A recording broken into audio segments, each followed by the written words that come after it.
I have only been a photographer for 9 years. My background is 26 years retail management, 19 years as a nightclub bouncer. And when I retired from being a bouncer, I didn't know what to do. One night I sat there and I said to my wife, I know I'm going to be a photographer. And she looked at me and went, no, you're not. I said, yeah, I'm going to be a photographer. She went, look, you've got pool cues, snooker cues, golf clubs, fishing gear, bicycles, all in the garage. Every hobby you start, you last 3 or 4 months and then you stop. I won't. I'm going to stick at this one. So she said no. Anyway, I carried on and carried on for about 4 or 5 months. Eventually she said, okay, had enough. I'll get your camera. Well, I'll give you £300 for a camera. I'm thinking, £300? I didn't know how much a camera was, never used one in my life. Soon had a shock, trust me. So I went on eBay and I eventually purchased a Canon 1000D with a kit lens. Now, if anybody like me is unfortunate enough to have owned such a piece, the ISO maximum was 3200. Obviously, the kit lenses are not brilliant, but it was a good starting point. Anyway, it arrived, I unboxed it, and I put the battery in, I put memory card in, and running around the garden on full auto because I had no idea what all the other settings did. My very first picture was the garden shed padlock. So, about 2 days after that, I saw an advert on Facebook for a 70 to 300mm lens. And I went down to see the gentleman, and he was talking to me, and he's like, what are you going to do with that? And I'm thinking, that's a bit of a daft question. I'm going to take pictures. What do you think I'm going to do? And he explained to me that, how he joined Preston Photographic Society a few years ago and how they'd helped him with his photography and that. And I went home and I had a look on Facebook and I had a look on Google at their website. And I thought, yeah, okay, give it a go. So I joined Preston. I did outgrow Preston. I'm currently at a little club called Chorley. My times have changed. I shoot with this lot now. No, I don't have any RF lenses because one, they're too dear, and two, all the old ones work fine with the adapter. So absolutely, until I actually break something, I won't upgrade it just yet. Now I've been a serious competition photographer for about 5 years, and along the way I've picked up a few little bits of tin, a few ribbons. This photograph is 3 years old, so I've a few more. India Post has been on strike, been on COVID lockdown for Lord knows how long. And about 3 weeks ago, I had 19 gold medals arrive all in one go. So I don't know how long they've all been sat there, because you lose track of them, to be honest. But like everybody, when I started, I really, really wasn't that good. That was my first ever shoot. And like most people, when you start, I don't know why, but amateurs seem to watermark their images like somebody's going to pinch them. Trust me, people will pinch the professional ones that are a lot better.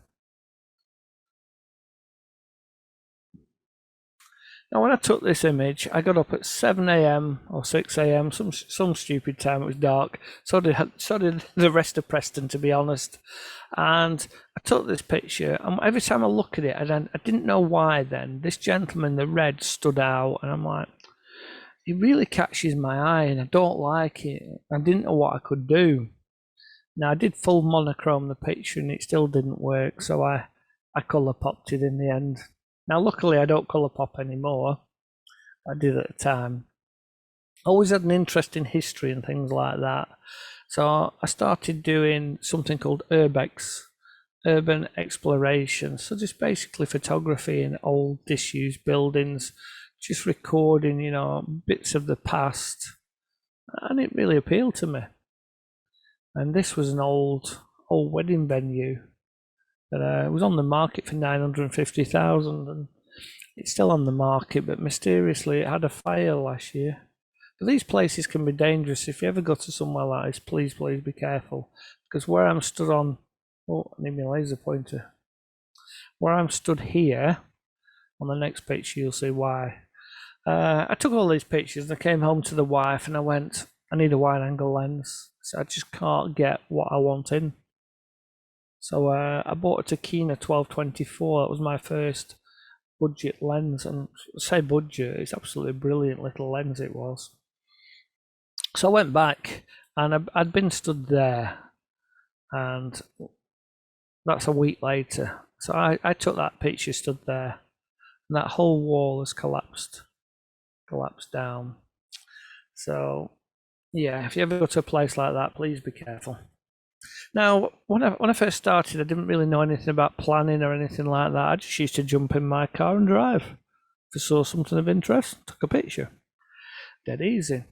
So this particular day, I'm driving down a road on the edge of Preston, and there's two farm tractors parked, but there's something behind them below. And I'm like, oh, I'm going to stop and have a look at that. And when I got there, there's two petrol pumps there. And I thought, I want a picture of these, but the tractors were blocking them. So I thought, oh, okay, I'll go and knock on the farm door next door. Now, I'd only been doing photography 2 or 3 weeks, so I never bought any walking boots or anything like that. I basically got all black on that I used to wear as a doorman. So I knock on this farm door, guy opens the door. What? So is that your garage next door? Are you a debt collector? I went, no, I'm a photographer. Are you sure you're not a debt collector? So why, do you owe someone some money? He's like, no. So I just want to take a picture of your petrol pumps, that's all. If you're not a debt collector, you can. I said, I'm not a debt collector, but I need you to move them tractors. I want me dinner. I said, come on, mate, take a minute. And he moved them. And I think they're fascinating. Love the textures, love the colours. Sadly, last year, somebody pinched the FINA sign, but not to worry. Anyway, when I joined Preston Photographic Society, basically I said to the president, where the best photographers, and he went, that table. So I went and sat on it, and they're all looking at me like, who's this? So they were all talking about weekend and what they were doing, and one of them says, I'm going to go and shoot the bottom of a tree. So can I come? If you want. We split petrol and parking. I said, yeah, no problem. So anyway, we went up, got up at this ungodly hour, and we got there, and he went, right, we're here. I went, where's the tree? He went, that's it. So that's a twig. That is not a tree. So we didn't even get any decent light, to be honest, but I've been there. Now, I could be a pretty good landscape photographer. I have no doubt about that. I just need the sun to start coming up about 11 a.m. and I'll be okay then. It's this early start that I don't really do, to be honest. I haven't done landscape for a while, but I did get, somebody said to me, if you're going to do landscape, you need some filters. I didn't know anything about filters at all. So I ended up looking and finding these filters called Lee. They've got to work, they've got to be good. So I bought them, and I bought a big stopper, to be honest. And it's quite funny when it comes, literally, you've got this box and you've got this card inside with all these numbers on for exposure and everything else that nobody understands. So I just threw it away. I'd learned how to do bulb and just did 4 minutes of bulb, which was this particular shot in the rain in the Lake District. Nothing special, but it was my very first long exposure shot. Now, normally I would ask everybody, do they know where this is? But nobody can answer me back, so it's a bit difficult. Anyway, this is Anglesey, and I was down there, and I didn't think much of this picture, but people tell me it's okay. I think okay is average. What I really was shooting was this. Now, I've seen this many times, and most people stand over the other side of this rock and take the lead in that way and get a bit more see. Now, I knew nothing about the rule of the thirds or anything at this point. I just stood there and went, well, I like the cross there, and I like the lighthouse there. I'm going to take the picture here. Now, this picture proved actually to be quite important because I left school with no qualifications or anything. I'm pretty dyslexic. I'm also autistic. But I put it, when you join Preston Photographic Society, the first evening is a members competition. So everybody enters a picture, and the members vote 5, 4, 3, 2, 1. They count them all up. They take the top 5 scores, and they do it again. I was in the top 5, and I'm like, oh, that's good. And I won. Like, oh, and the president's like, who's Lee Sutton? Will you stand up? And I'm like, oh my gosh, I really don't need this embarrassment because I don't really like take attention like that. So I stood up and everyone's clapping, and I thought, oh, well, I'm pretty good at this. I'm doing okay. So then I moved on to people. And with people, I tried skin smoothing. Now, I've done such a good job of smoothing her skin that the plaster on walls in my brand new house is rougher than her face. But the eye's nice, isn't it? I like different models. I don't do what I call the bimbo shoots. I'd rather have something different. The more different, the better. I even did a couple of the locals in Blackburn. Now, a flash. I didn't know anything about off-camera flash, so I stuck it on my camera. Now we have a completely blind model, shot on full power from 3 foot. That was my American Beauty shot, taken 9 years ago. Yes, a bit bright, a bit this. No, I do it slightly different now. But one thing I do is I keep all my old images, and I keep them to see how I've improved. And when I say that, I re-edit them. Now, obviously, I can't do anything about clipping her arm or the really harsh shadow. Well, I could, it'd take me too long. I won't get anything out of it. But what I do overall is like to see how I edit now compared to how I edit them. It's quite a bit better, to be honest. You might notice her eyes have changed colour. So, a bit of wildlife photography. I learned a very valuable lesson on this particular day. I think that's a great shot, but then when the cow does this and you get a wash, it's not quite as much fun, to be honest. So I wanted a picture of these and I had no idea how to do it. So I set my tripod up and I thought 20 seconds, that'll get me what I want. And I was like, oh, well, where's all my blades? There's a couple on that, but my mate's up there who knows a bit more about photography. But what am I going to do? So I thought I'll take a load of really fast exposures and I'll stack them together in Photoshop, which is what I did, as you can see by the pin shot photobombing sheep. I put this in Preston's second monthly competition, and the judge went 13 and clean your sensor. I'm like, what the hell's a sensor? Turns out there's 19 dust spots all over this image. Well, no one told me when I was on the beach in Liverpool not to change my lens in the middle of a windy beach. I had no idea, so I'm literally Googling how to clean a sensor and get my own sensor kit to sort it out. Snow, just gotta love snow. Love the light on that tree. Now, this gentleman was the best man at my wedding. Luckily, I'm lucky now, he's moved to Devon. And I say that in the nicest possible way because me and Vic have a lot of disagreements. The main disagreement is he'd ring me up and go, Lee, let's go for a saunter with the camera. Now, I don't mind the word saunter, but saunter to me is about 150-yard walk. Saunter to Vic's about 8 miles. So, as you can see, there's a bit of a difference there. Anyway, this is the Langdale Valley in the Lake District, and I'm stood down. He's taking a picture of this lump of wood. I'm going, what are you doing that for? It's dead boring. He's like, textures. You'll get it one day. Next thing we hear, you're right, lads. And a guy's running past us in vest, top and shorts, one of these mad fell runners. Crazy. But I did manage to capture this on the day. If you ever go and find this place, this tree doesn't exist. It's actually this tree stretched a little bit. Or it might be the other way around. I've added one of these 2 trees. It was quite a while ago. Just because judges like 3s, that was all. Anyway, Vic rings me up and goes, Lee, I'm going to take you to see something amazing. okay, I'll pick you up at 2 p.m. No, a.m. Whoa, hang on. 2 a.m.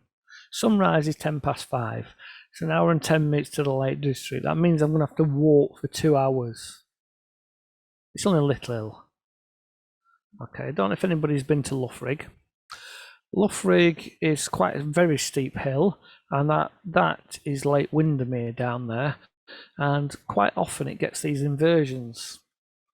And these inversions are amazing. I've never seen anything like it. I mean, Vic's gone right up here, and I'm short, fat, out of breath here, trying to get my camera out as fast as I can because the sun's coming up.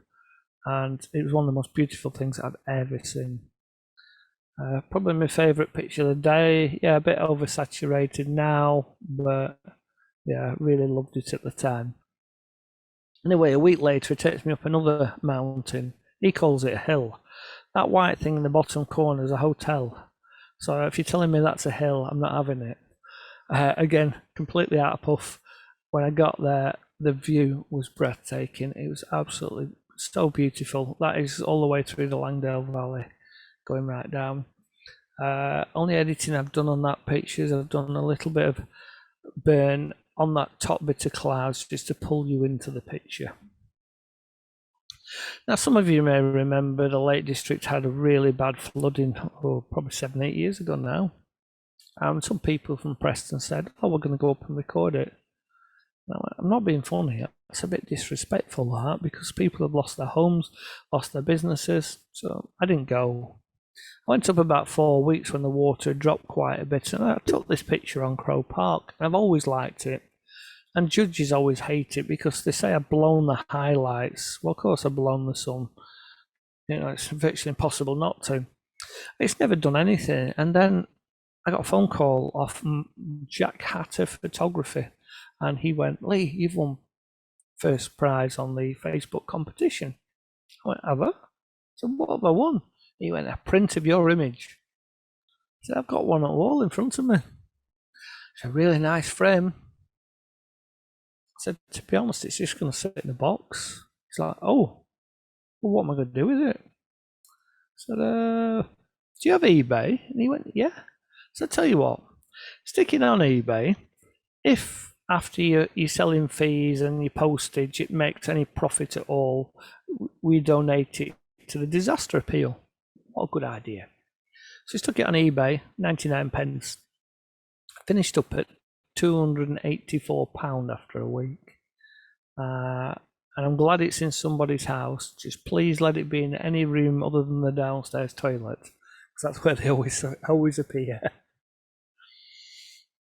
So, light painting. Does anybody do any light painting? I'm spinning a bit of wire wool here. Next minute, police van pulls up. Winds his window down. You all right? Fine, officer. What are you doing? Photography. What's the orange stuff? Light painting. Is it dangerous? Not if you stop in that van, it's not. At which time the other three guys had come up on the beach, and I could see this policeman going, over 50, over 50, over 60, over 60. Just don't burn anything down. He just drove off and left us. But it is great fun, spinning fireworks. Spinning fireworks keeps you on your toes. It's very enjoyable to put images like this together. I've not done it for a few years, but I used to enjoy it. So I tried lingerie photography next. Then I tried art nude photography, and the wife said no to both. So I've never done them since.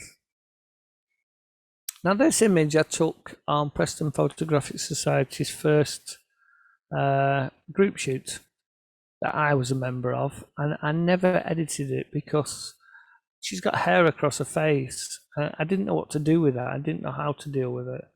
So it took me 7 years before I actually got round to editing this picture. I like to think I've done it justice. I like it now. So the next competition at Preston, I stuck this in. The judge went 13. I'm like, it's getting a bit of a habit, this. He went, oh, all this red's distracting, and you've had your flash on that powerful. You've made her ears see through. Okay, I'll give you that one. I liked it. I didn't want to give up on this. So I went home and I converted it to monochrome. I thought, that's better, but it still lacks something. What do they do? What's she doing? Looking at the blinds. What's it doing, Preston, every day? Rain. Can I make rain? Googled it. Ended up on a YouTube channel, and I made 3 rain brushes, and that's what they are. That particular image currently has 7 international gold medals from its little 13. Now, I was growing and growing as a photographer, and it got to the stage where I won 5 out of the 6 competitions in Preston, and it's getting a little bit embarrassing. And I needed a challenge, and somebody said to me, BPE's, British Photographic Exhibitions, they're hard. I was thinking, no, they're not. They were hard. First 3 months didn't get a single acceptance. My very first image to be accepted was the red arrows taking off at Blackpool. I'm stood on the sand dunes with a 100-400 lens, and it's cropped, and that's what I did at the time. Now I would enter that image just a little bit different. Now I live in the most amazing place, about an hour and 10 minutes from the Lake District, an hour from Liverpool, an hour from Manchester. If I'm feeling brave, I'm about an hour and 20 minutes from Yorkshire. And in Liverpool, they've got a fantastic beach where people pay to take horse boxes on. And it's always full of photographers because you can always go down and grab pictures. Now I took this one and I sent it to the lady, and she messaged me, it's fantastic, your timing's perfect. I'm thinking, what the hell are you talking about? What timing? You've got all 4 hooves off the ground at once. Trust me, that's 100% luck. I know nothing about horses. The only thing I know about horses is they get very big in your viewfinder very, very quick when they're coming at you. So I try macro next, and I learnt the hard way. I'm chasing butterflies round a field at 2 o'clock in the afternoon when the sun's really, really high, thinking this is perfect and wondering why they're not settling on anything. Then as I start to learn, I realise that most of these macro photographers get out of bed like landscapers at stupid o'clock, so I definitely don't do that anymore. So my mate rings me up, Lee, I've got a new pet. Come and see this. What is that? Praying mantis. Wow. Sorry, I'm just reading. Somebody's put a comment. Do I get permission to go into the building? Nah, don't do that. Praying mantis, absolutely beautiful. And what it did was, it gave me an interest in a pet to keep. And I kept praying mantises myself for about, well, up until we moved house. We moved house 6 months ago, and I'm just looking at getting some more now. Fantastic pets. They cost between £7 and £20. Live for about a year, eat flies or something like that. They don't need walking like dogs, and you've got great photo opportunities with them. I would recommend them to anybody. And he also got himself a fire-bellied toad, and that was our first ever attempt at reflection shot. And you can see there's a lot of flash in it that we've sort of learnt. Anyway, Granada reports the news. There's this gull landed in Preston docks that's really, really rare. And I thought, right, I'm going to go down and look at that. So I did about 80 other photographers. So anyway, if you ever go down to Preston docks, what you'll realise is this gull and seagulls are 99% identical. So after about 2 hours, somebody goes, it's here. Everybody runs over, take that picture. Go home, you load it on your computer, and you think, do you know what? Next time, I'm just going to take a picture of a normal seagull, colour the beak in black in Photoshop, and I'm done in 5 minutes rather than 2 hours. Now, I assume that some of you are from all over the country, and you might get wax wings. Amazing birds. We've not had any here for 4 years, which is such a shame. Now, a shot like this, I would put in nature section in a competition and open colour.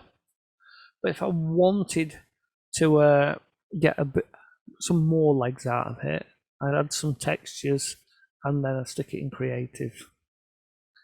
Now, I did ice hockey at Blackburn Hawks for 2.5 years, and I just upgraded my camera to a 70D and a 7200 2.8 lens. And ice hockey's a very hard sport. I learnt while I was still looking left, the puck had already gone right. It's very, very fast. And I got 2 competition pictures out of it in 2.5 years. So I'm learning that I really need to edit all my pictures. But Photoshop isn't like it was now. I mean, cutting out, you were going around the pen tool slowly. So at first I put all my models in hats because it was a lot easier. Then I'd just blur the background and stick them back on. I stopped colour popping and I desaturate the background now. I've not learnt to ground models at this point properly, but we're getting there. Now, I've got 2 disabled children. If anybody knows me, knows I will do anything for a charity if I can.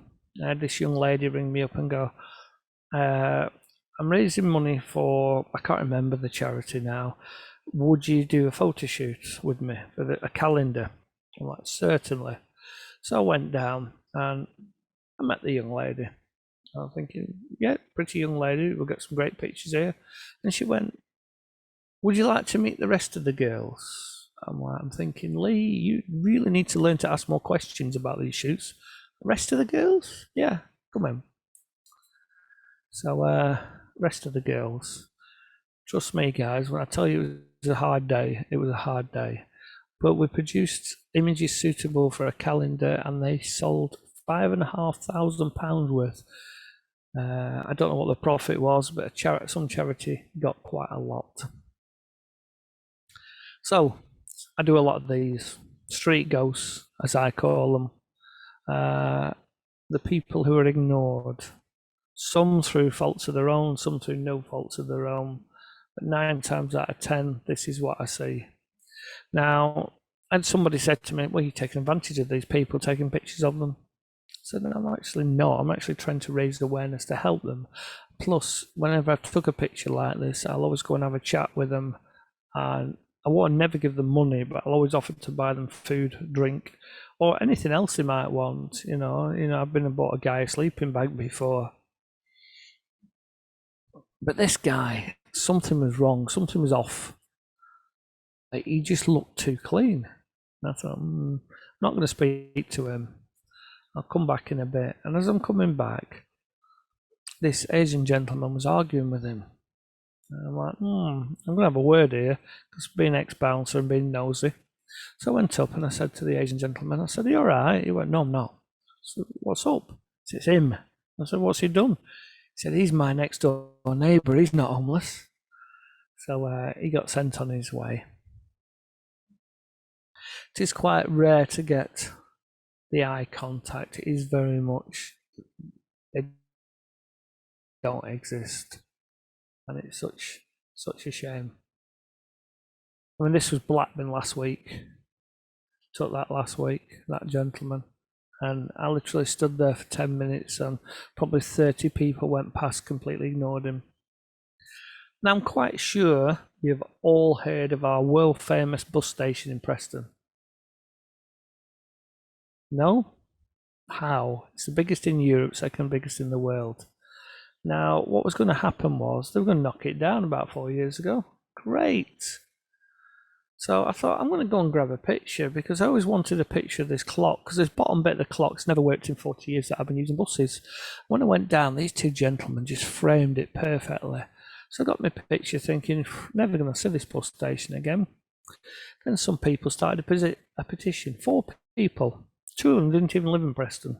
Save our bus station. Not only did they save it, it is now grade 2 listed. It cost Preston 30 million to restore it because all the concrete was rotting. And yeah, we got this ugly building in the middle of Preston, to be honest.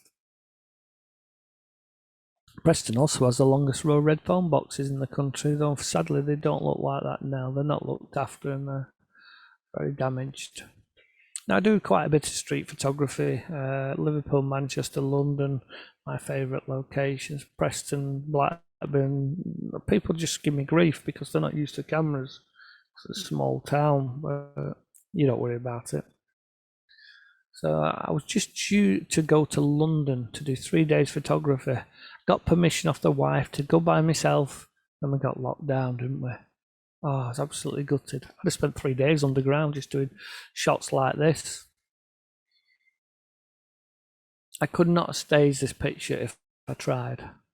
I mean, is there a more British picture than coloured beach huts, ladies having afternoon tea, and a lady on a bike with a Union Jack? It's just perfect. I'm never afraid to take pictures of people doing things. As you can see, the gentleman thoroughly appreciates me taking a picture of him eating his chips. I have no problem taking pictures of kids either. Some people say, "Oh, you shouldn't do that." Why? I've got a big lens on. I'm not hiding anything. I will quite happily speak to mums. I had a great conversation with this gentleman. He said, "You can't take my picture." I said, "Why is that?" He said, "I've not drunk my beer yet." I said, "Well, go on then." "Well, I don't want it yet." I said, "Well, I've took your picture though, so you'll have to drink your beer now."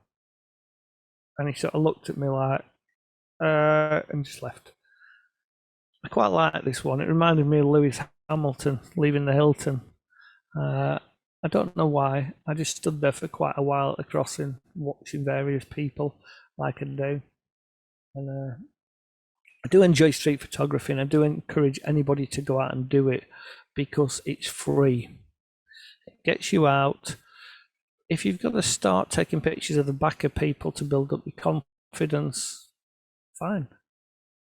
But eventually you'll be confident enough just to stand in front of people and take pictures. I don't know if anybody's heard of Adrian Lyons. We had him at the Preston 6-7 years ago. We decided, because a lot of his work was composites, we would have a composite competition. Nobody had done composites ever at that point. So my first ever composite was My Big Fat Gypsy Wedding. Yeah, it's a bit shocking, isn't it? But, we've all got to start somewhere. My first successful composite competition image was this particular one that I've shown for about 3 years now.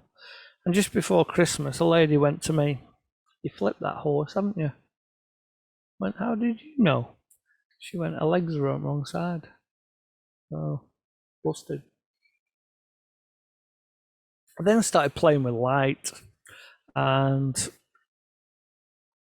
a lot of competition judges would say, "Oh, you've lost detail in the hair and all this." Honestly, I judge competitions regularly, and I never hear so much waffle as what some of these judges come out. A nice picture is a nice picture. Anyone that wants to preach about the rules of photography, what rules? Why the rules? There aren't any rules. Take a picture that you want to take.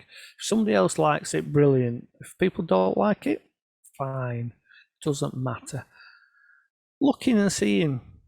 Now, this young lady walked in with this headscarf around her neck, and when I do a group shoot, I try and go last, and I go last because I know I can get something different to everybody else. And it was the last shoot, and I said to her, "Can we use your headscarf?" And she's like, "Yeah, great."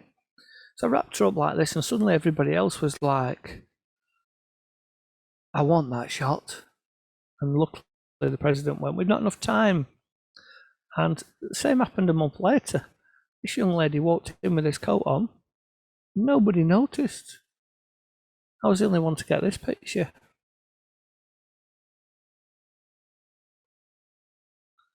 This one sort of freaks me out a bit. Apart from, I've overcooked the eyes. I went through a stage of overcooking eyes, definitely. It just doesn't sit right, and I think it doesn't sit right because the eyes are below the middle of the picture. It's sort of what I'd expect in like a haunted house, where there's eyes pop out behind. This is Live. We shot Live on Sky. I love Sky.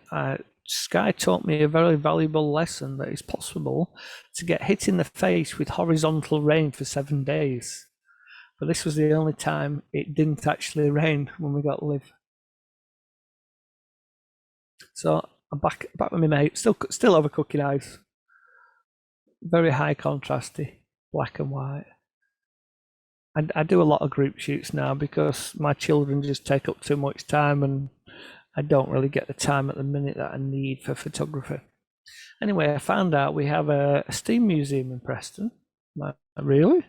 So I went down, and everything's bumper to bumper in the museum, so you can't really get a decent picture. But what your ticket does do is it allows you to ride a train 1,000 meters down the track, and it comes back. So this is my daughter, and she went on just like that. And I took this picture. I took more than one, trust me. And when I got home, the wife went, "What's it like?" I went, "It's awful." I said, "What do you mean it's awful?" I went, "Well, the seating's black and blue check. The wood down here is rosewood. This is green leather. She's got a blue denim skirt on. She's got a pink and yellow cardigan, and she's a redhead. So you can imagine what this looks like in colour. I'll try monochrome. Oh, that works. Now the only editing I've done to this picture is just darken that window to try and bring some reflection in the face. Now there's two sorts of competitions. There are club competitions where you get some judge who, some will even load stuff into Photoshop to look for faults. And you get national and international competitions that are judged on 4-second viewings.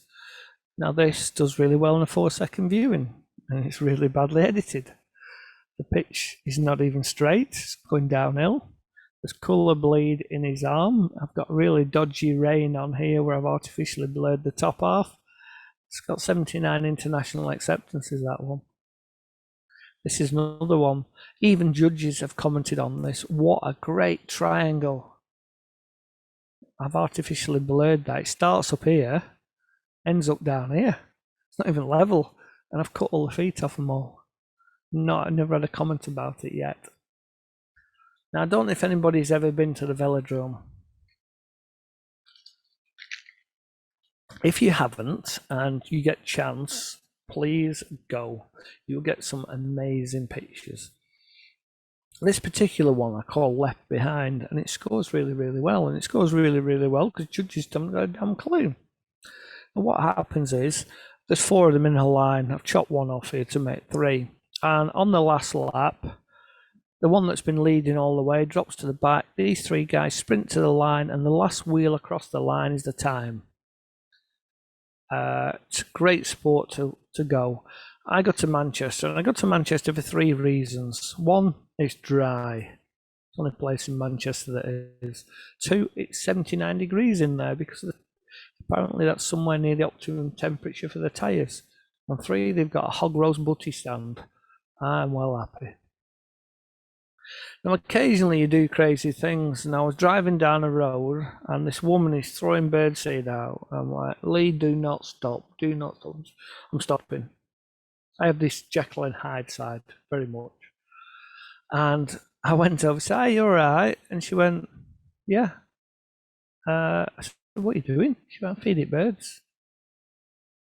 "There aren't any." "You go sit in your car." So I went and sat in my car. Within 5 minutes, counted 29. So next day I went back and I'm hiding birdseed in sat in my car with radio and heater on, taking pictures of birds. And I'm like, this is photography. You know, I can handle this. So I did one of those really dumb things that us men do.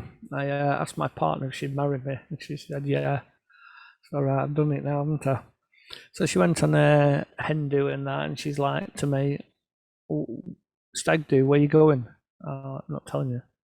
She's like, "Oh my God, he's going to Amsterdam or somewhere like that." "No, I'm going to go and shoot the puffins."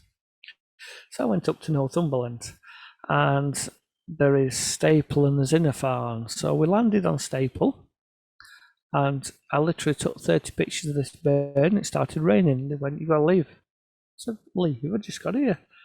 "Yeah, we're not insured for the wet rocks in case somebody slips and tries to sue us."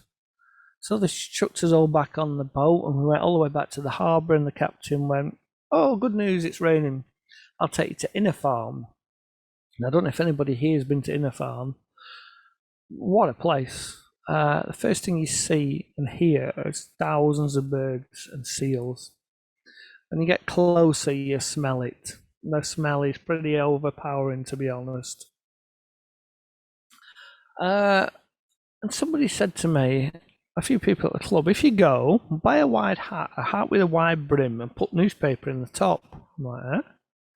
They're winding me up. Sort of thing I'd do to somebody.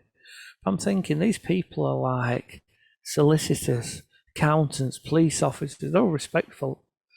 And I did it, and I'm glad I did, because these things are the nastiest things out. They just bomb your head constantly. Honestly, trying to go to the toilet on that island is like doing a run on the old gladiators. They just literally come up and they come down on you, and they're pecking you and all sorts. They are absolutely, really, really vicious. But you can get some amazing pictures there. Now, I'm really, really rubbish at birds in flight. My brain just can't compute fast enough that the bird is moving. So I knew what I wanted before I went, and it was this particular picture of finding a puffin in a burrow. And I was really, really happy when I found this, because it's probably the cutest thing I've ever seen. Absolutely amazing. So my very first time shooting deer, I didn't really know what to expect. And as I approached them, they all turned, and I just dropped to my knees. And I must have had really good aftershave on, because they just ignored me. And I literally took 700 pictures in an hour and 20 minutes. Then they all got up and went. And at that point, I realised I'm at that age where I can't kneel in the same position for an hour and a half, and I've nothing to grab hold of to get up, and I've got pins and needles.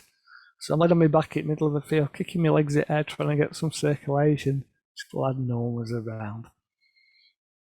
So we got a call from Preston Hedgehog Rescue Centre. Could we do some pictures for his website? Of course we can. So I took the bucket, I bruised a few apples. It's very, very green, as you can see. And we said, can we make a donation? He's like, I can't take money. I'm not a registered charity, so I get taxed on it. Okay, can we bring some food? Oh, yes, I'd appreciate that. So, what do you want? And there's me thinking, nuts, berries, pedigree chum. What? Yeah, pedigree chum, they love it. So I took a bag of leaves as well, because that was a picture I wanted. I sort of imagined it how they would hibernate, but I'm never stuck in the competition. It was just for me, that. I then got a phone call saying, Lee, the Russian ballet are coming to town. We'd like you to photograph it. So you've never seen me dance, have you? Because trust me, I have no idea about anything to do with dance. Just come and do it. So I went. And I took 36 pictures all night. I spent half the night with my mouth open going, wow, this is one of the most beautiful things I've ever seen. And I've been to the ballet twice since. And believe it or not, for an ex-doorman that listens to heavy metal, going to the ballet is completely the opposite. Then I found out my niece did ballet. And I'd picked up these couple of bits from the charity shop, and I said to her, this is what I want. And she's like, I can't go on point that long. So, I'll tell you what then. We'll sit you on a chair, you can pretend to be on point, and I'll clone the chair leg out. Which is what I did. So like buses, my first two ever gold medals came literally within 2 hours of each other. Now this one, I understand. This one, oh, what an awful square vignette, what awful dodgy rain I've got on that. I'm not going to complain. Now, they were having a practice turn on the lights, and I went down, grabbed a couple of pictures and popped them on Facebook, and thought nothing of it till 2 days later when somebody from Preston Council rang me up and went, Lee, I wonder if you can help us. I went, well, I'll try. You took a picture of our Christmas tree on Tuesday night. I'm like, that's a big brotherish, isn't it? Could we have a copy? Well, why don't you just go out and take your own? Well, there's a slight problem there, because right around the back here is a nightclub. And it turns out that two very drunk students came out on the Wednesday and took it in turns to keep jumping in the tree and absolutely ruin the tree. And for health and safety, they'd take it down, so there's no tree. So as far as I knew, mine was the only picture. But yeah, they got it. Anybody done a Harvest Mouse workshop? craziest thing ever. So I thought, yeah, I'll have a go at this. And this guy literally turns up with a Pyrex box, like one of these underbed boxes, with a piece of oasis stuck in the middle and about 6 mice in. I'm like, well, what's he going to do? Literally, everything he sticks in, they run up. And you just take a picture at the top. Easiest photography in the world.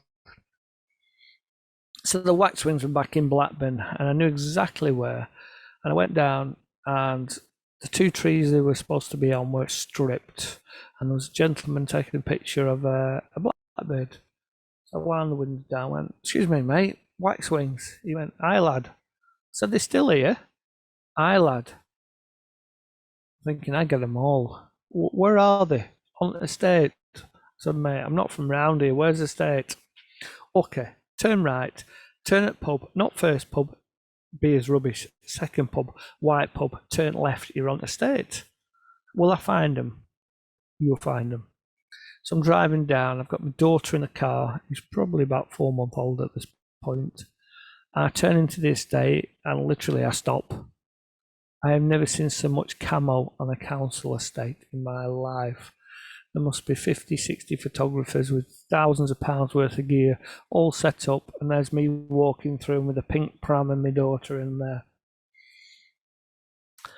So underrated, the tit family. They are beautiful, beautiful birds. I don't get much time to do this now, unfortunately. But I used to take my daughter to a place called Mere Sands Woods every Wednesday, and we never saw anybody. Tiny little place, 4 hides. It was brilliant. 3 have opening doors. One's got a pull door, and the pull door always squeaked. So this particular occasion, I went and I pulled the pull door, and it went, and I had somebody go, "Shh." Oh, a person. I've never seen one of them. Pushed the pram in, shut the door. Shh, shh, shh. Put my head around. "Who the hell are you lot?" "Shh, bitten. Bitten." "What's a bitten?" Some bird, apparently. So I'm stood there. "I won't mind a picture of this." "You have to wait." Okay. So after about 10 minutes, fed up. And I said, "Oh, if I don't get a picture soon, my daughter's going to wake up and she's due to have a feed. And if I don't feed her straight away, there's a good chance she's going to start screaming and maybe that bitten will fly off."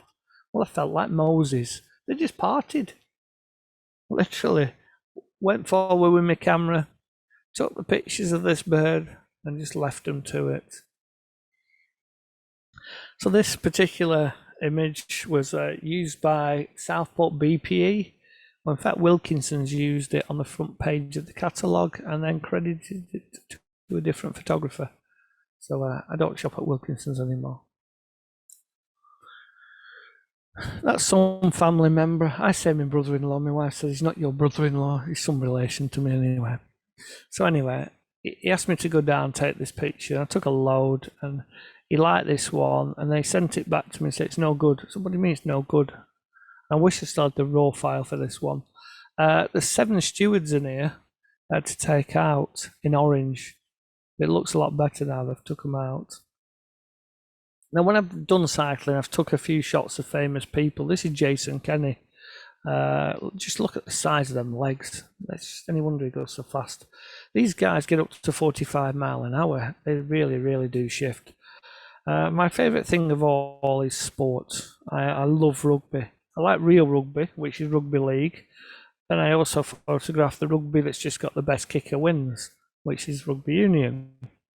But the advantage of union is you get your rucks and mauls that you don't get in league. And careful editing, you can selectively get good pictures. Where with rugby league, you tend to get more isolated shots because it's a faster game. They move it out to the wingers faster. So I had a bit around. And somebody said to me, "How about speedboat racing?" I said, "How about it?" Honestly, having done it, it is up there with snooker. It's probably one of the most boring things I've ever done in my life. After 3 laps, they're just doing the same.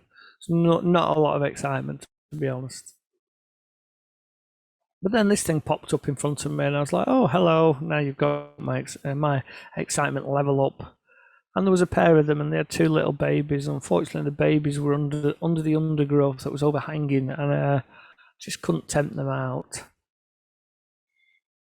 If you ever go to this place, this is where I first changed my lens, where I wasn't supposed to.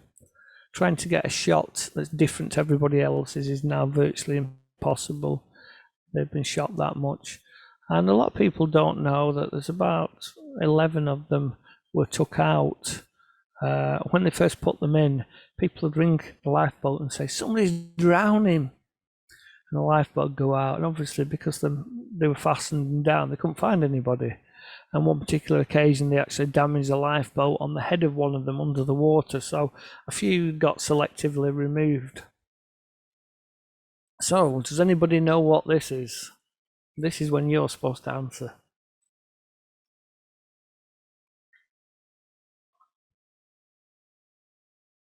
Okay. It's actually the sewer pipe in Liverpool.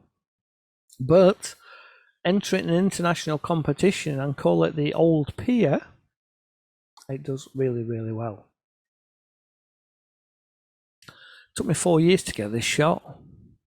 The main reason being, these boards here are covered where you can see the boards for about a minute and a half, 90 seconds. After that, the water is past them.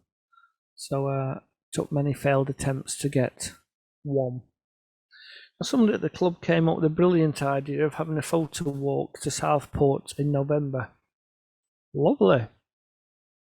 Just like one thing. Anybody alive?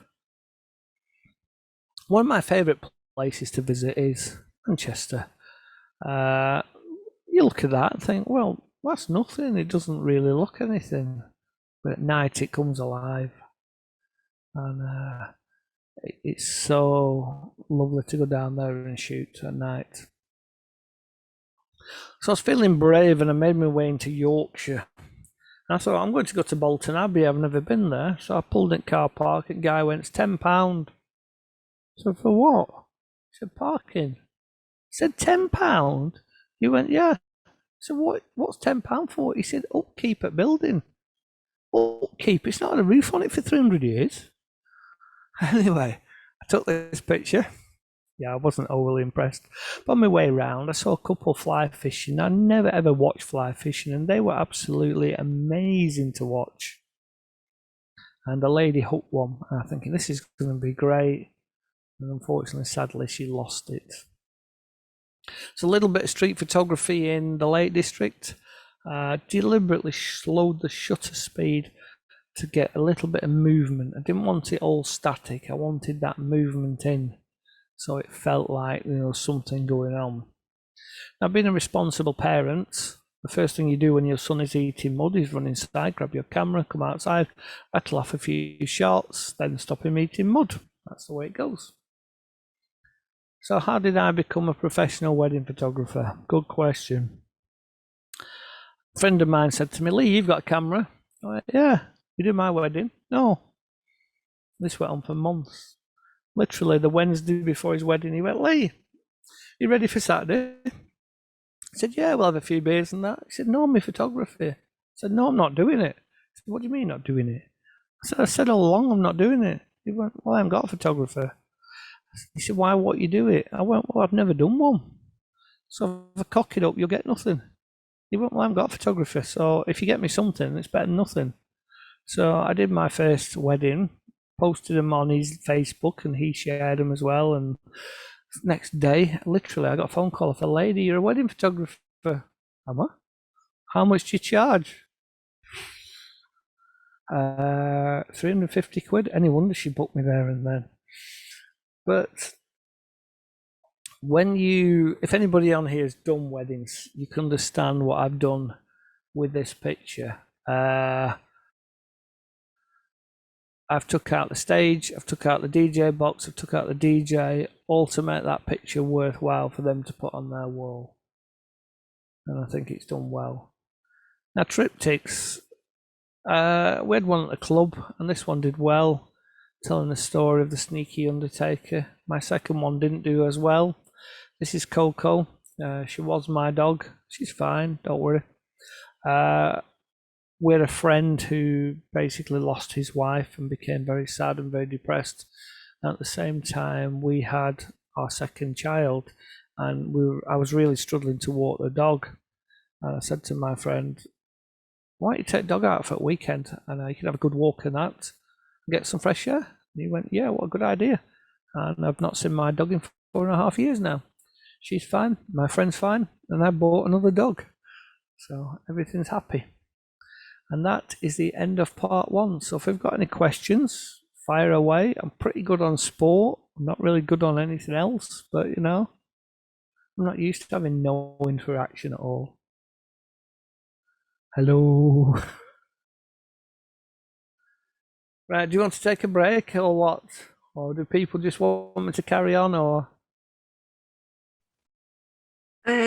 It's up Hang to on. you. It's that quiet, my speaker's turned itself off. What would you like me to do? It's up to you totally. I mean, I'm enjoying it so much. I can carry on. No one's saying anything, so I think. That's because we've all gone to watch Coronation Street. I know what you're all doing. No, they're all still here. Yeah, they just leave the screen on and go on a black screen normally. So carry on, Matthew. It's not the Matthew Riley I did their wedding for, I assume. Right. Okay, we will carry on. Please feel free to interact. It makes it far better to know people are alive. I mean, if you want me to, I can unmute everyone and then. Yeah, I don't mind. They can. Yeah. I prefer. I'm used to talking in a club where there's always noise. There's always something going on. You know, that's always far better. Because honestly, when you're talking to yourself, you feel like sometimes you're sat in the middle of a cemetery by yourself. You're like, oh, nobody else here. So you can't really judge how it goes. So yeah, when you do get the interaction, it's nice. Okay. Okay. So part 2. Now, I am really good at planning things. Not. I literally decided I was going to go and shoot the deer. Great idea. Only problem is when I got there at 6 a.m, there was a big sign on the gate that said open at 10. I'm like, oh. So I went back to the car for an hour, had a kip, and I'd driven 2 hours to get here. Studley it is. And I got out of the car and I thought I'm going to have one more go to get in. So anyway, I'm trying to get in, no way. And the gamekeeper comes out. He says, "What are you doing?" I said, "I'm trying to find a way in." He says, "We don't open until 10. I said, "I know, I can read." I said, "I've come all the way down from Preston." He said, "Well, you've come a fair way." I said, "What for?" I said, "I've come to shoot the deers." Like, oh. He said, "Who are you with?" I said, "It's just me." He went, "Oh, I can get you in." I'm like, "You're my new best mate." So he literally told me how to get in, how the bread and milk and that get delivered in the morning. Literally, as I pulled in the car park, there's 2 deer rutting next to my car, camera in their boot. I didn't see a single rut after that all day. I did see a lot of silly people with cameras. Now, yes, these animals are seriously dangerous. Some of these trees scattered around the park are hollowed out.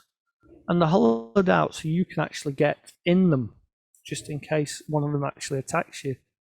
And, yeah, some people just were scary. Now, we're very, very lucky in Formby. We have a red squirrel reserve. Now, I only go at the end of September, start of October. And the reason I go then is the sun is no longer up above us, it is low. So I'm not going to get all the dapple light off of the branches and leaves. I get a more even light because it's coming through this particular path I take. And many people say to me, "Oh, I've been loads of times. I don't get anything. You seem to get loads." So you're missing one key ingredient. In fact, that particular image won the nature competition for the DPS, about 4 years ago, I think. But monkey nuts, that's your key. Absolutely love them, they do. So my old house, before I moved, we had an acorn tree at the bottom of the garden with about 11 grey squirrels in. And this is our resident Jay, and all I wanted was this picture. And every year, no, I couldn't get any. But 2 years ago, we had a lot of wind and it blew a whole branch down. I got about 200 acorns, which is fantastic. So this is a complete setup. There's a screw in there, literally plastic container there with acorns in, and when the J comes down, you just snap it. Birds of prey, these are workshop images. I don't have time. I wish I did. Really enjoyed doing wildlife. Found this picture on my hard drive. I took it in 2012 and I never thought anything of it because I didn't know what it was. I thought it was a snake. I basically didn't know what a slow worm was. I didn't know they're actually protected and you shouldn't touch them, which I didn't do. But yeah, amazing creatures. Frogs. Frogs reflection. Now judges like frogs to be doing things. So they like them to be any animal, eating, fornicating, whatever. So if you're really, really struggling, you stick one frog on top of the other, as long as you're quick, then you can tell the judge they are fornicating. Tried so hard to persuade the wife to let me have one of these. Probably one of the most amazing creatures I've ever handled. Single shot, f/16, control studio lighting. That's how it's possible. Now, I said before about praying mantises, and I kept them for 5 years. I'm going to get some more again. I've had an awful lot throughout my time. They're absolutely fantastic and fascinating. And you can literally have a little setup in your garage, your shed, your kitchen.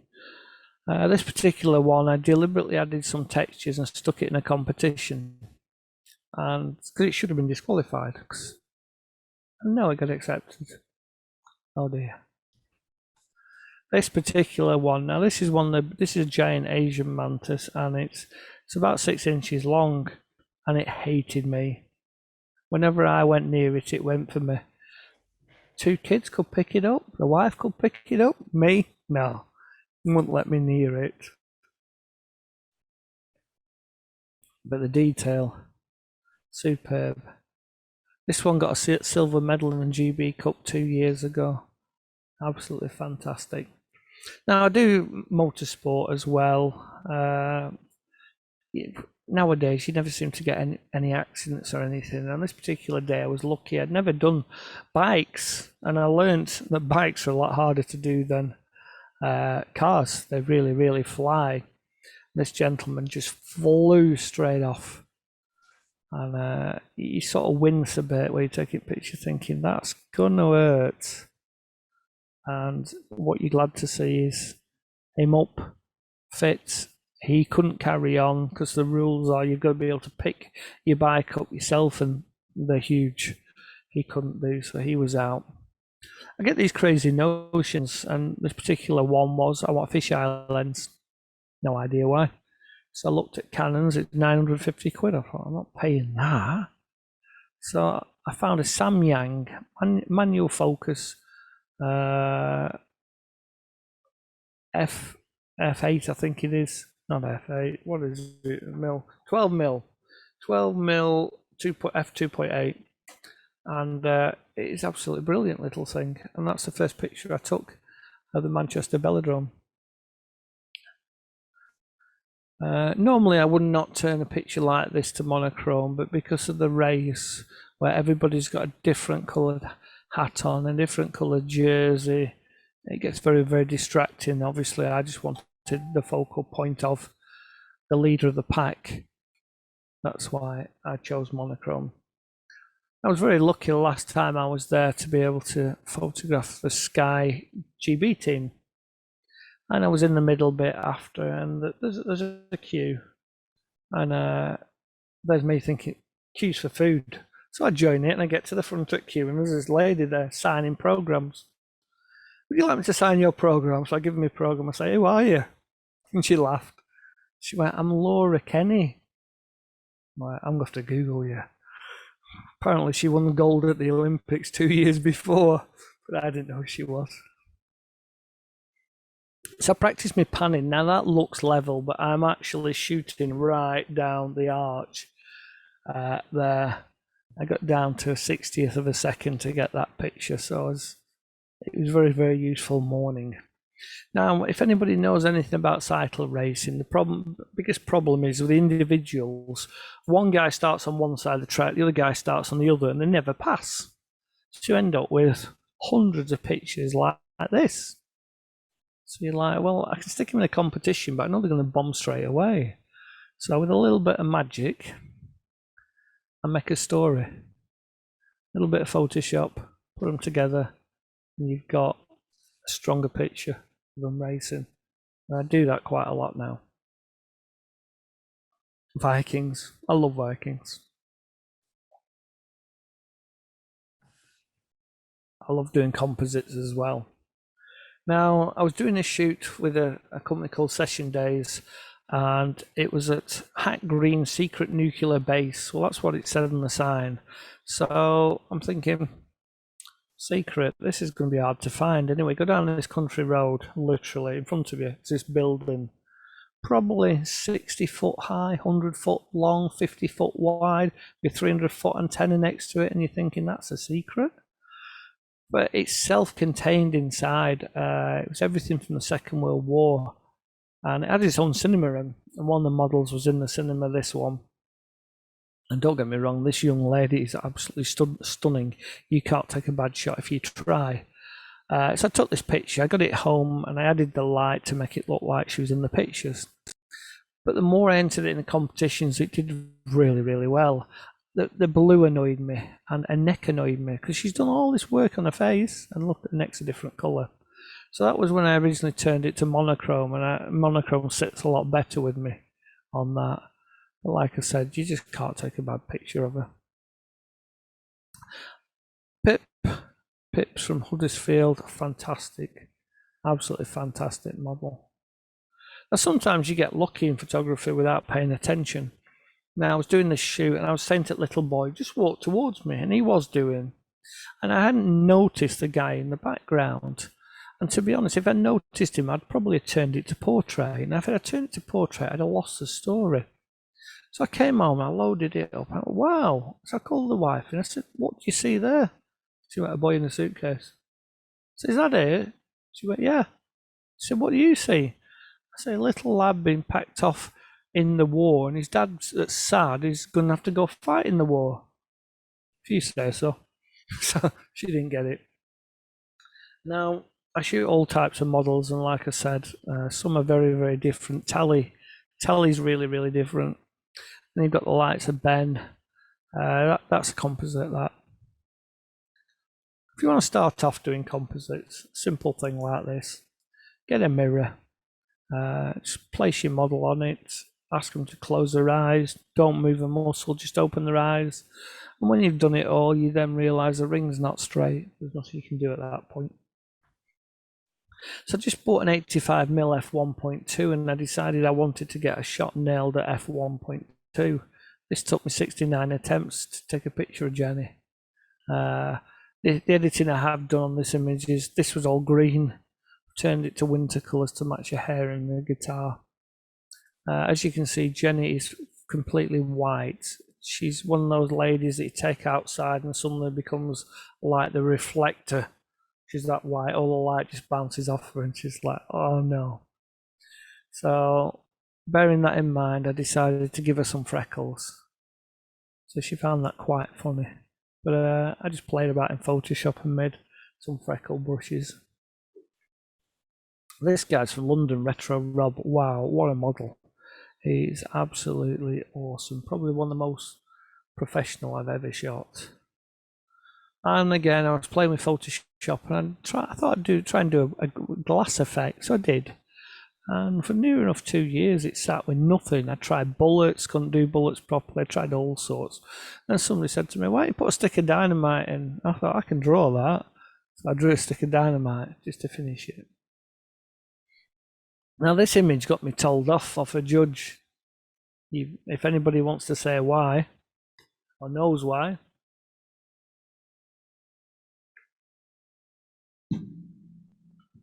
Cigars don't go red.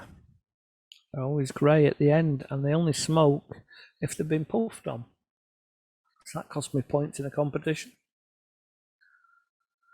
That was Blofeld, same shoot. And I was really, really honoured last year. I didn't know, and suddenly this black badge turns up in the post. I'm like, what is this? So when I looked into it, it's a Photographic Alliance of Great Britain black badge. Now, the only way you get one of these is to have an image picked to represent Great Britain. So it's a bit like a cap in football. So there was 15 images in the colour projected, and mine was one of them. Hence, they sent me the black badge. So I was very, very honoured. Probably the worst shoot I ever did. It was supposed to be a clown shoot, and I'd just about given up because I was getting nothing. And I said, just mess about. And they messed about, and she pulled her hair like this, and I thought, I can work with that. Now, if you want to know what really goes on in my head, which trust me, you don't, it's a bit like this. A bit like Armageddon, to be honest. But I do like my composites, and I do some alright ones. I was very, very lucky for my 50th. My wife took me to Harry Potter World. Yeah, I'm a full on. I love Harry Potter and Star Wars. And I got the background from there. Did a lot of editing on this young lady, which is in one of my other talks. And this particular image sat on my hard drive for 18 months because I did not have a library. Every library I went in was modern.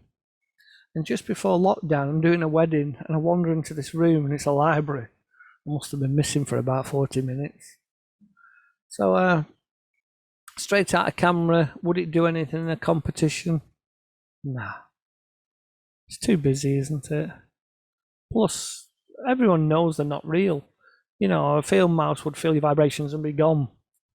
So, a little bit of editing and I created something. It's never done fantastically in the competition, unfortunately, but I did enjoy editing it. And this is one of my judge bait pictures. I always say to people, what's wrong with this picture?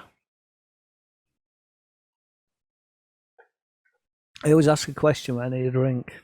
Someone's supposed to answer. Basically, the Milky Way in this country should be straight. Should be vertical. And I put it in to see how many judges know what they're on about, and they don't. Now, I was lucky enough in 2017 to get a birthday present off the wife for 3 days in Iceland in a 2-wheel drive car. Don't think she was expecting me back.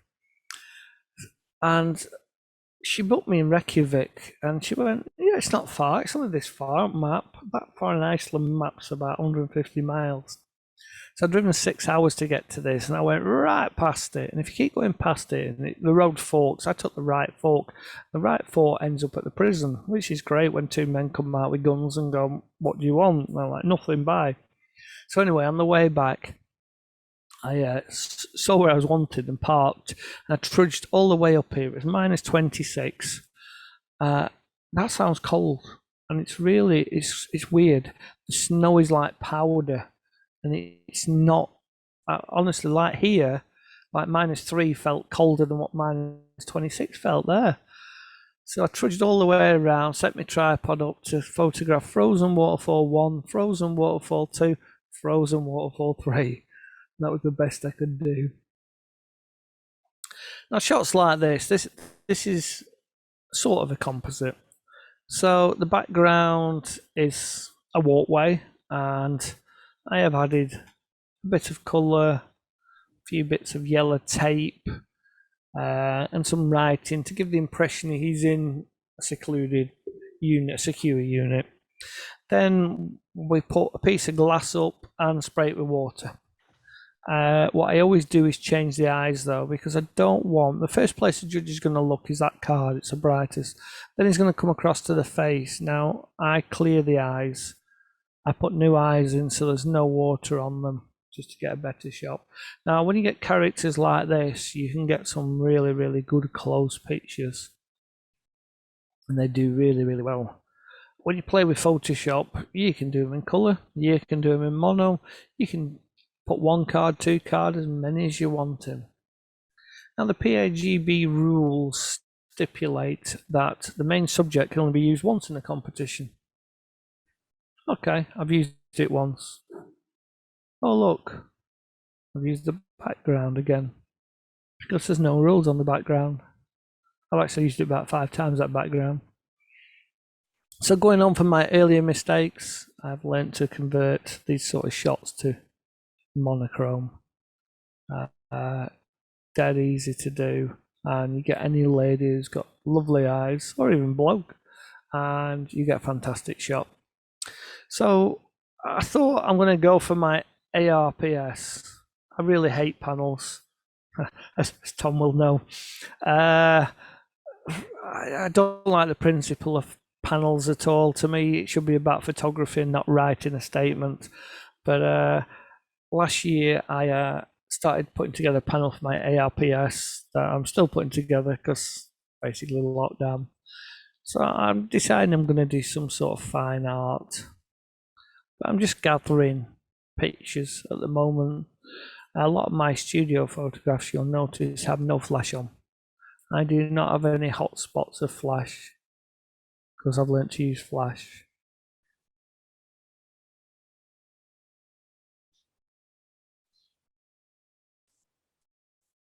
So I'm just gathering and gathering and thinking, if I get to about 50, surely I can get a panel of 15 out. And then this happened. Oh, here we go. What are we going to do? I'm stuck at home with 2 disabled children. We're all wearing masks. We're all being told X, Y, and Z off the telly. So I start Googling famous people, and I come across this guy whose name, honestly, I forgot now. And he does this sort of picture, and I thought, I'll have a play. And I had a play, and I don't really like that. Oh, I like that. I can imagine IKEA selling that one. That's okay, that. You saw that before in colour. But yeah, again, didn't work. So I'm sat down with wife. I'm watching Coronation Street. I'm wondering where Bet Lynch is because I've no idea, mate. And I see her flowers. What flowers? I'm just borrowing your flowers. What are you doing with them? I'm just going to take some pictures. So I'll take some pictures of them. I think, yeah, this will give me something to do. So I literally went on eBay and ordered 19 vases. And my wife's a nurse, so she was working like 19, 20-hour days for months. And minute kids never saw her.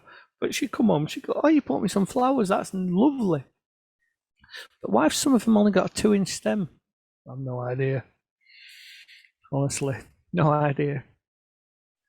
I'm never finished this panel. I thought, I wonder how they're doing. I'll stick some in a competition. So I stuck 2 in a competition. First thing the judge says, I'm not so keen on this vase, it's a bit white. That's because it is white.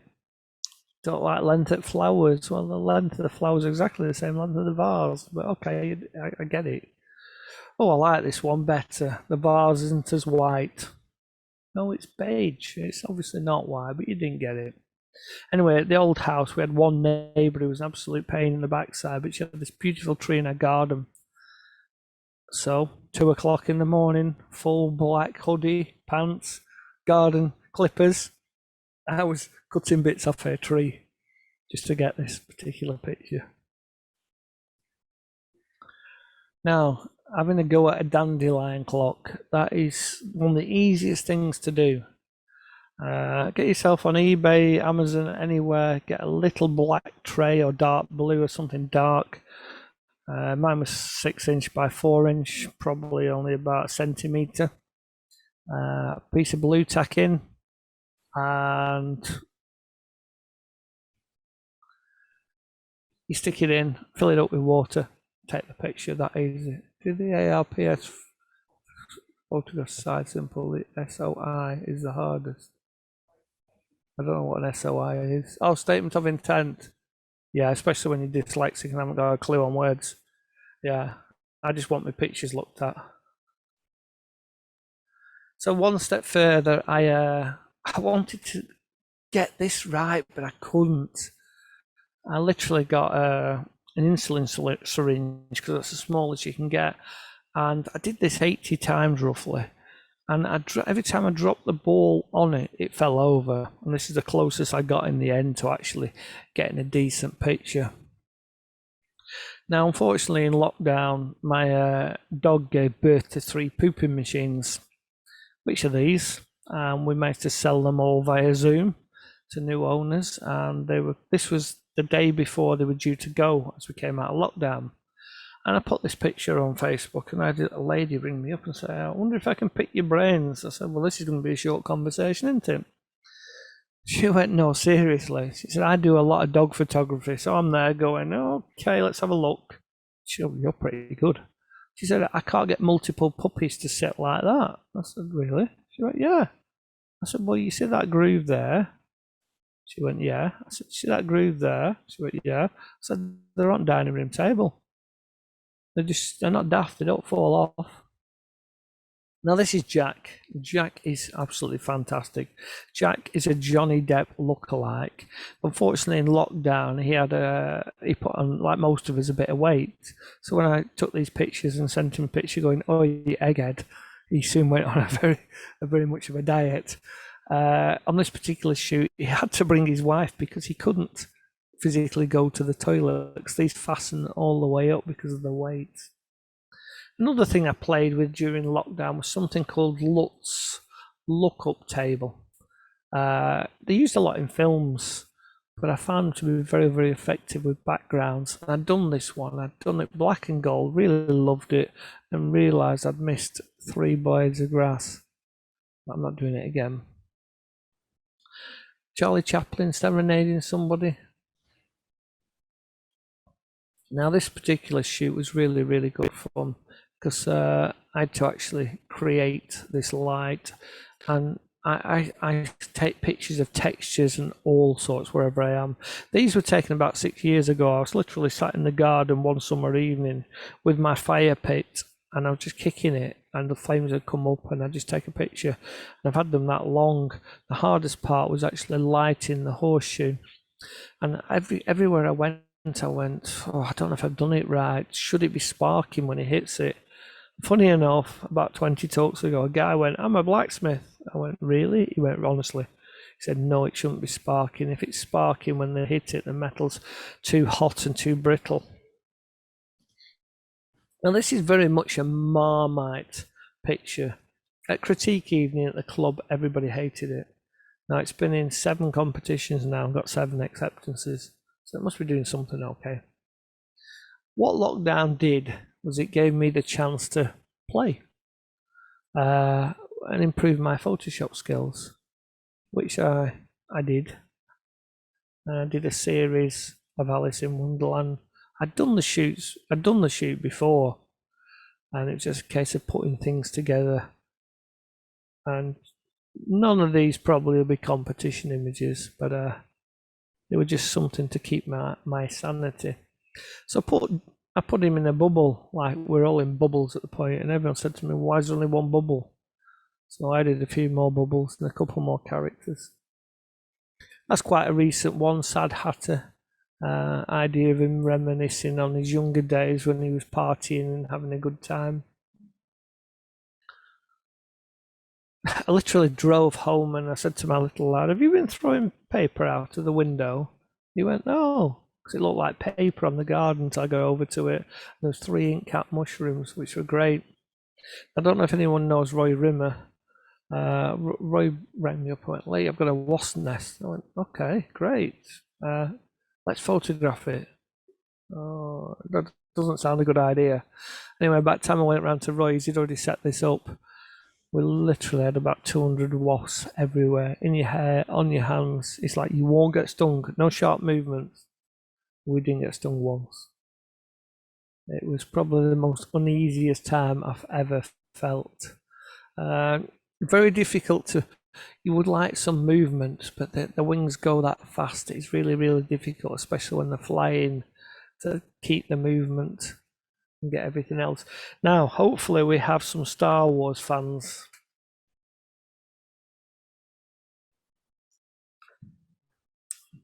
I'll say yes, we do. Because I blacklisted the clubs that say no.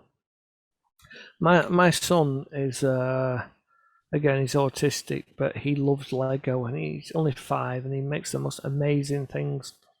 So during lockdown, what I was doing was I was buying Lego, but before I gave it him, I was creating scenes from the films. Now, when I was a kid, Lego didn't look like this. It was just square blocks. Now you can literally buy anything. Now, some of these, like this one, I can't use the competition image because I've pinched the background from the film. Somebody asked me how I took these once. Basically, I stuck my laptop behind. So I've raised this up, stuck my laptop, took the picture, and then I've just put the foreground in. It's not difficult.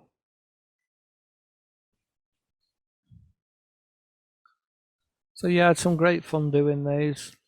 And I bought him the Millennium Falcon. And it took me 4 hours to build it. And I literally gave it him, played a bit, went to the toilet, came back 4 minutes later, it was back on 450 pieces. Completely dismantled it. So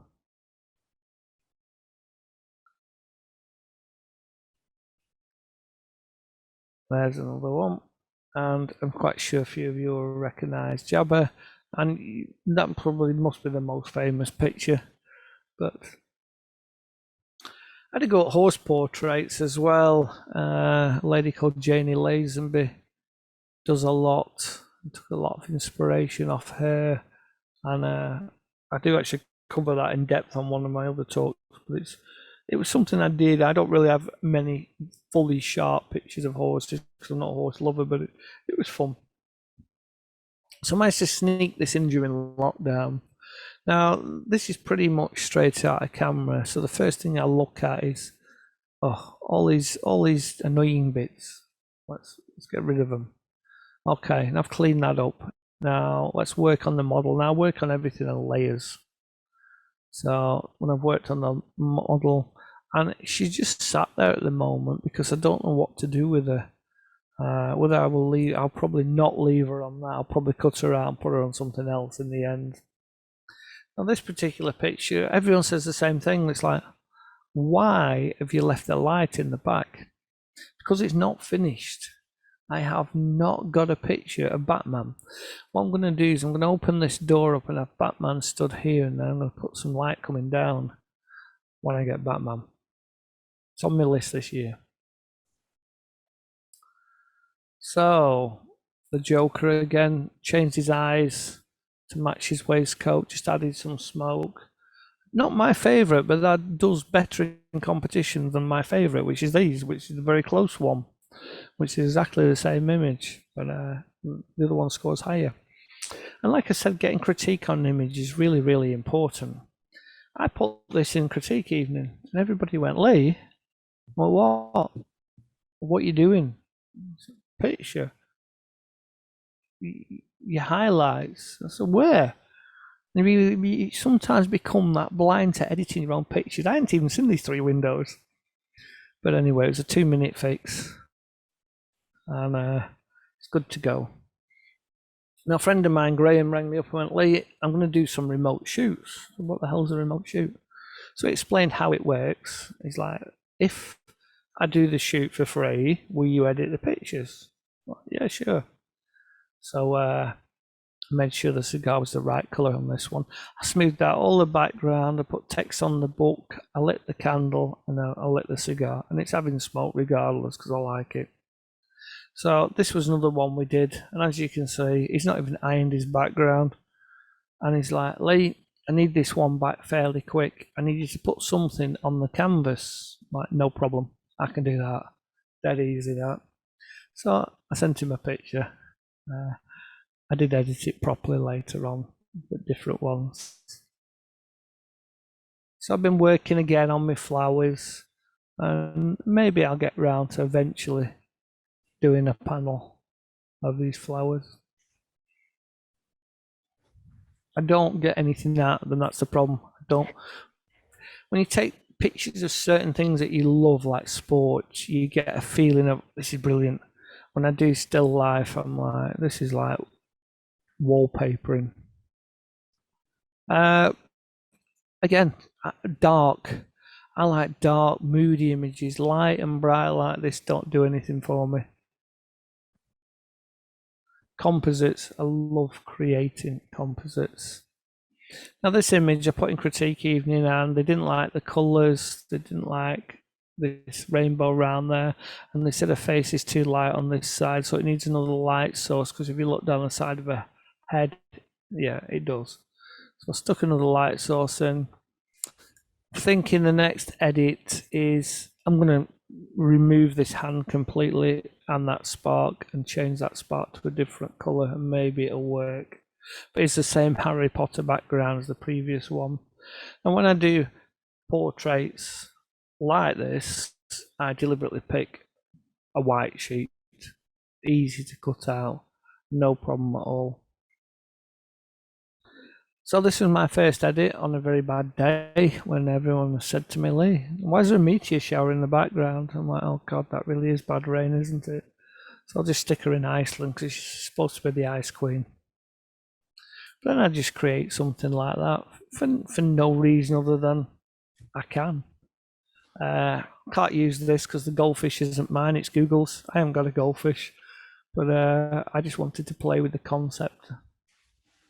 That's pretty much straight out of camera, that for me. Very, very little editing.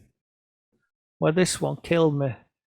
This is something that I find ladies do fantastically with these bright, lovely, soft colour palettes. And I think some of us men, well, me, struggle like hell with these colours. But I think the image came out all right in the end. This is more what I do. I found on a walk this background. I took the background and I've put her in the background. Now, a few people said to me, how have you not blown the guy out and kept detail in the vase? So, well, when I take a picture like this in this light, so I'm not using flash or anything, so I took 3 pictures. So I explained to people that I take the background as 1 exposure, I take the blown out window as 2, and I take the guy as 3, and then I combine them all into Photoshop to have a pretty much perfect picture. Now, to be honest, at the moment, I think photography is pretty much dead. And you'd be like, what? The skill in photography is now becoming very little.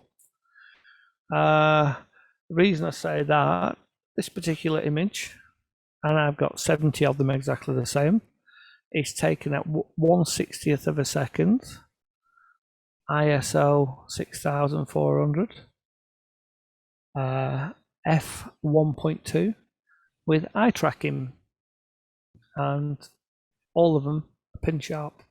Obviously, you're going to have some bits because of f1.2. Now, it took me 69 pictures earlier on to get one, but camera advancement is that much now that I nailed every one. Little bit of Photoshop with the mummy. Some of you might know Holly Ivory Flame. I ummed and ahed with the window on this, and the only thing that stopped me changing the window is, if you notice, those strands of hair would have been a bit of a bane, so I didn't bother. More composites. Aftermath. My last DPS panel, somebody on there said the balloon's not round. The balloon is a heart shape, so it's never going to be round.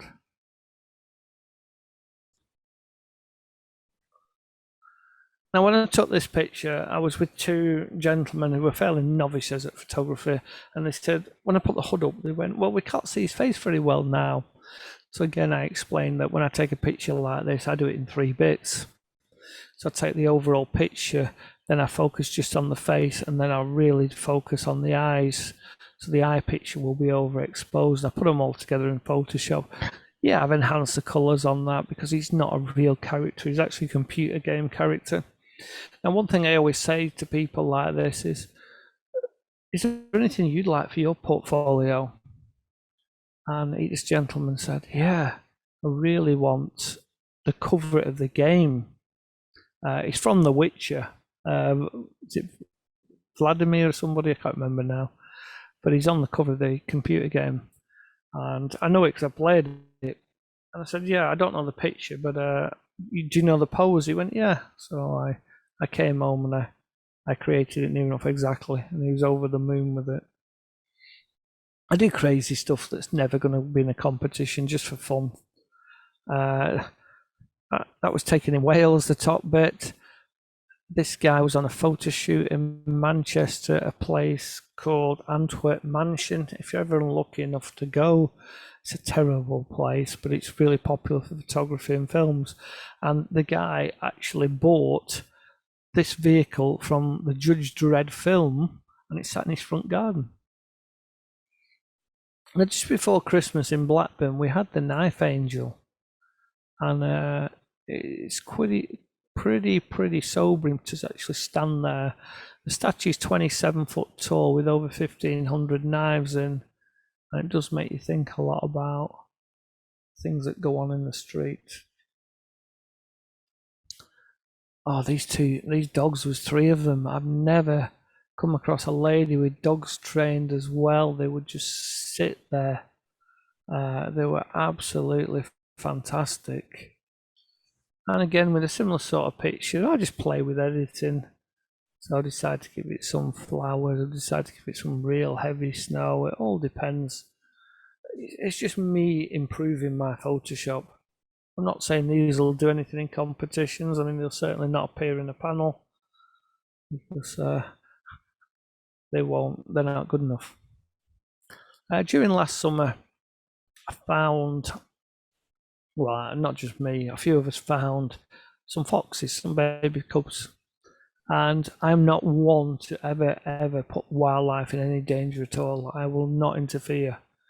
I am shooting that at 700mm, and I'm more than happy that it's tiny. Day after I shot this, some clown went right up here, and mother moved him, and we never found him again. It was a shame, because I'd watched him for about 4 nights, and there was 3 of them, and it was absolutely fantastic. Bit over the top Photoshop.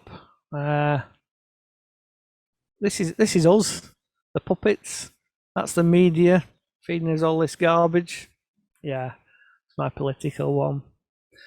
I was doing a shoot at Brian's studio, and the wife got called into work, and I rang Brian up and said, I can't come. He said, why? I said, wife's gone into work and I've got Ezra. He said, does he like Captain America? I said, he loves him. He said, bring him. No problem at all. And the other guys on the shoot were absolutely brilliant with a 5-year-old running around, absolutely gobsmacked. Oh, he came on with 15 quid. I'm like, what?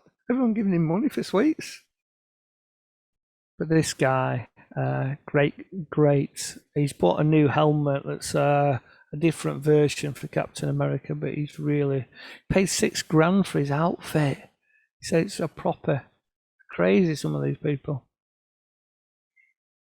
Interesting picture. This failed my DPS because this white bit is too white in the middle. So it passed the preliminary one, but not to worry.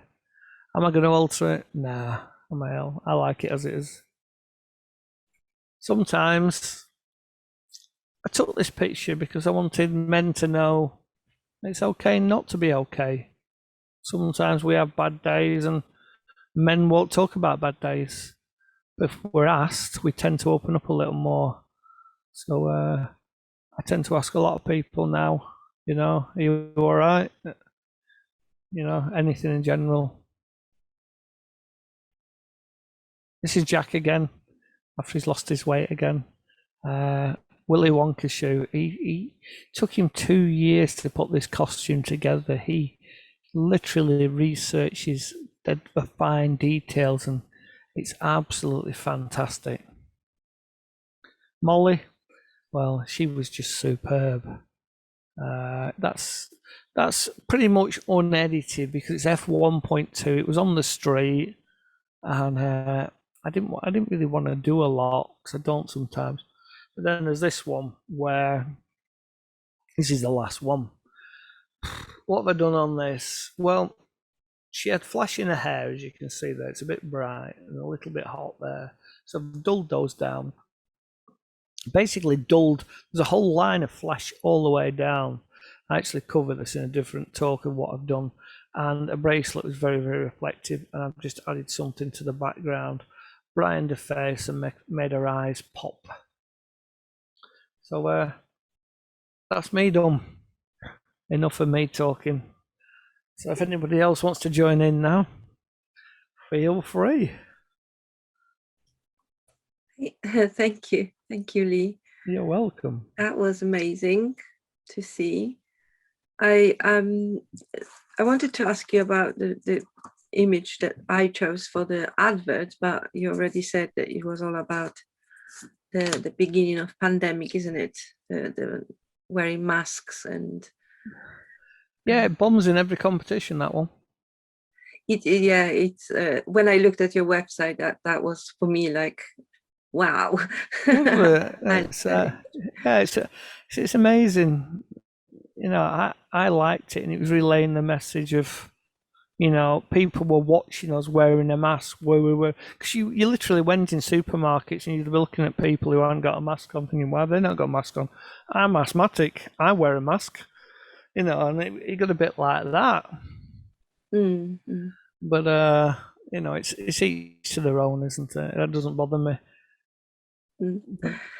We have a thank you messages from Tom. Thank you. And Lorraine. Thank you, Lorraine and Tom. No problem. Like I said, I do other talks, and if you ever want me to come back and do one of those, some are a little more in depth on Photoshop, and some are. Yes. I'm writing a new one at the moment, but I don't mind coming back and doing them if that's what people want. If people are going to get something out I of was them. just wondering whether you would consider doing a talk about going back to basics, about resizing images, stuff like that, and maybe show them in a Photoshop, in Affinity, on some other programs, just to show people how it's done in a different. I'd have to learn them myself. Photoshop, I know it. I only do Photoshop because I know it inside out. Lightroom's dead easy. I could do it. It takes time because of the amount of screen grabs you have to do when you do stuff like that. Yeah. Something I can put on. Yeah, it'll take me a while, but I could do another one in between because they take me weeks and weeks and weeks. I've done 170 slides, and it's took me 6 weeks on this new talk. Of course, which is raw to JPEG, because obviously everything I do to an image, I'm screenshotting, loading. So anyway, it's nice to see that some people enjoyed it. The idea is just to try and give you some motivation. 9 years ago, I picked a camera up knowing nothing at all. Yeah. And just through a little bit of dedication, a little bit of hard work, I've got there through learning.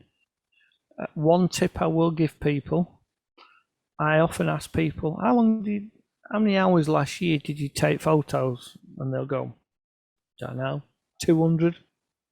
So how many hours did you edit photos? 20. Okay, maybe there's a slight problem there. Some people, unless you do nature or street photography, and even street photography get edited, if you've took 50% when you press that clicker, the other 50% is purely editing. Yeah.